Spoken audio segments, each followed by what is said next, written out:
Buried on beds of flowers thousands of years ago, Neanderthals might have been holding the first human funerals.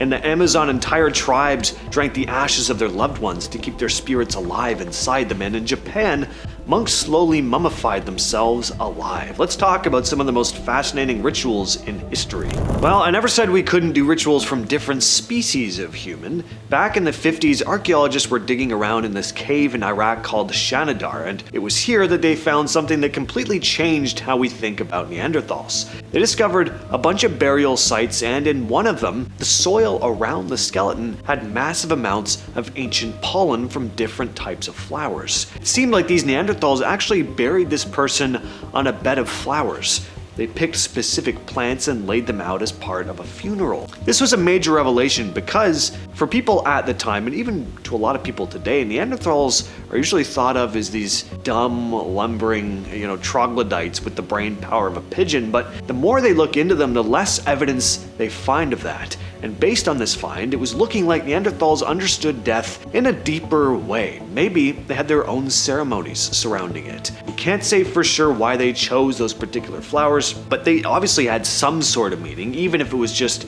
that they looked and smelled nice. The Yanomami people in the Amazon rainforest had a funeral practice called endocannibalism. When someone died, they didn't bury the body. Instead, they let it decompose for about a month or more. Then they'd collect the bones, crush them into a powder, and mix that powder into a plantain soup that the whole community would eat. The Yanomami believed that if you buried someone in the ground, their soul would get trapped there and never find peace. The only way for the soul to move on properly was if it became part of the living. So by eating the ashes of their loved ones, they were keeping that person's spirit alive inside them. To a lot of us, this is a bit of an uncomfortable idea, but for these people, this was the most loving thing you could do. You were making sure the person would always be with you by making them part of your body, in a sense.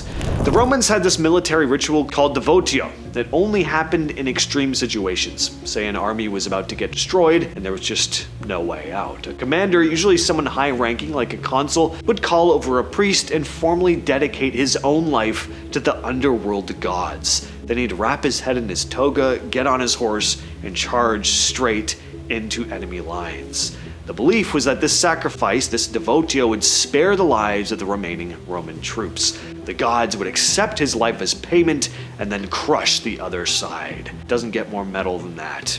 Was this an epic-looking spectacle? Hell yeah. Did it work? Hell no, I'm gonna guess. I mean, I don't know about you, but if I'm at the end of a losing battle, I wouldn't really want the head of the fight just dipping like this. Imagine a modern general going like, I'm gonna die now so we can win. You'd be like, what? But for the Romans, this was seen as the ultimate act of leadership. Tibet has this practice called giving alms to the birds. In the West, it's referred to as sky burial. It's still practiced today. Instead of burying people or cremating them, they take the body up to specific mountain sites. A ritual master systematically cuts up the body into pieces and leaves them on the rocks for vultures to eat. This all comes down to Tibetan Buddhism and how they view life and death. Once a person dies, their soul has already moved on, so the body is just an empty shell, basically something that should return to nature. Feeding it to vultures isn't seen as gross or disrespectful. Vultures are actually seen as pure creatures, so letting them eat your body is considered your final act of generosity, giving up your body so the animals can eat. It's the complete opposite of how so many of us think about death. Most cultures try to protect and preserve the body, carefully burying it, visiting a grave. Even when we cremate people, we keep the ashes with us in a vase. But in Tibetan Buddhism, that's all seen as attachment, and attachment is believed to be the source of suffering, or one source. So no, George Lucas didn't come up with that whole Jedi philosophy out of nowhere. There's also a practical side to this as well. Tibet's terrain is so rocky and frozen, so digging graves just isn't really ideal, and there's not much wood around to burn bodies anyway. The ancient Minoans on Crete had this practice called bull-leaping. We mainly know about it from artwork they left behind. The images show young men and women grabbing a charging bull by the horns, somehow vaulting over its back often doing flips in the air before landing behind it. It's absolutely insane when you think about the skill and danger involved here, but nobody can agree on what this actually was. Was it a sport, just an extreme athletic competition to show off, or was it some sort of ritual? Bulls were very important in Minoan religion, so that would make sense. Some researchers think it might have been a coming-of-age thing, but we just don't really know. The problem is, we can't read their writing. The Minoan script called Linear A still hasn't been deciphered, so we don't have their own explanation for what they were doing or why. All we have are the depictions of it. It was extremely risky though, so you'd think there had to have been some deeper meaning behind it, but I mean, it wouldn't be the only case in history of people risking their lives for the spectacle alone. Far from it, actually. There's this account from a 10th century Arab traveler named Ahmed ibn Fadlan, who witnessed a Viking chieftain's funeral on the Volga River. When a chieftain died, they'd use some of his wealth to pay a slave woman, called a thrall, to die with him. After she accepted, she was treated incredibly well for 10 days. She could drink, fast, do whatever she wanted. But on the funeral day, she was passed among the men, supposedly to purify her before she'd meet her master in the afterlife. Finally, an older woman they called the Angel of Death would lead her into the burial house. Two men would hold her down while the Angel of Death ended her life with a blade. Then they put her on the ship with the chieftain and set it on fire.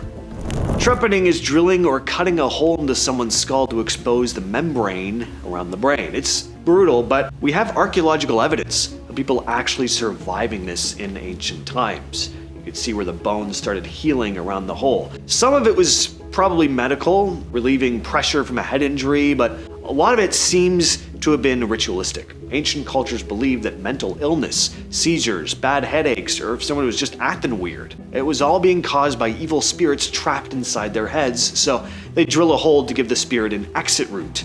Just let it fly out and the person would be cured, apparently. I mean, as if people don't already have plenty of other natural holes and openings in their bodies for evil spirits to theoretically escape from. Use your imagination. In some cultures, having a hole in your skull was actually prestigious though. People believed it made you more connected to the spirit world, like you had an extra sense or could communicate with gods better. We found evidence of trepanning all over the world though, so there were many different reasons for this. In certain regions of Japan, some Buddhist monks practice something called Soko Shinbutsu, which means Buddha in this very body or instant Buddha. It was voluntary self-mummification while you were still alive. The process started with eating only nuts, seeds, and berries for about 1,000 days. This got rid of the body fat. Then for another 1,000 days, they'd eat only bark and roots, which would dry them out. After that came the final stage, drinking poisonous tea made from tree sap that would make you vomit and dehydrate you even more. It also made your body toxic to insects and bacteria, so you wouldn't decompose normally.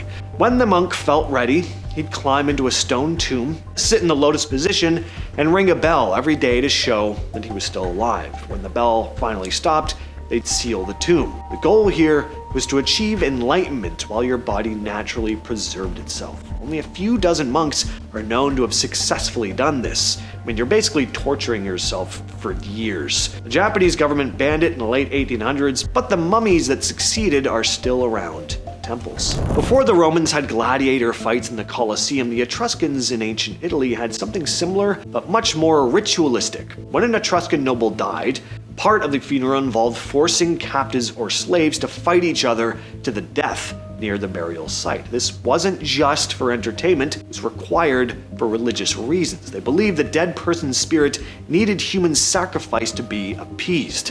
Someone had to die, and their blood had to soak into the ground as a sacrifice. That death was seen as a gift that would help the noble's soul pass smoothly into the underworld. The Romans eventually absorbed Etruscan culture and took this funeral ritual. They stripped away most of the religious meaning and turned it into public gladiator games. So what started as this purely spiritual practice for the dead became massive entertainment for the living. It was kind of like an ancient version of a dumbed down commercialized Vegas show. Everyone knows the Aztecs did human sacrifice, but the scale is what really blows your mind. The main location was the Templo Mayor in what's now Mexico City. Priests in ceremonial clothing would use obsidian blades to cut open a victim's chest, pull out the beating heart, and and offer it to the sun god. The Aztecs believed the sun god needed to be fed with human life force to keep the universe running. That without these sacrifices, the world would fall into eternal darkness. It was the most important religious duty they had. The victims were usually captive warriors. Sometimes people also volunteered, though.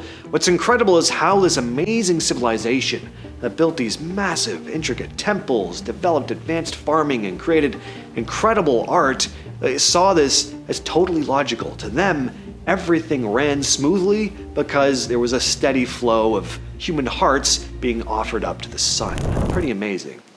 Well, I don't know about amazing. It's cool. It's interesting looking back on it. I wouldn't want to live in that time, but hey. With all that said, I've been your host, James, and I'll catch you, yes, you specifically, in the next video.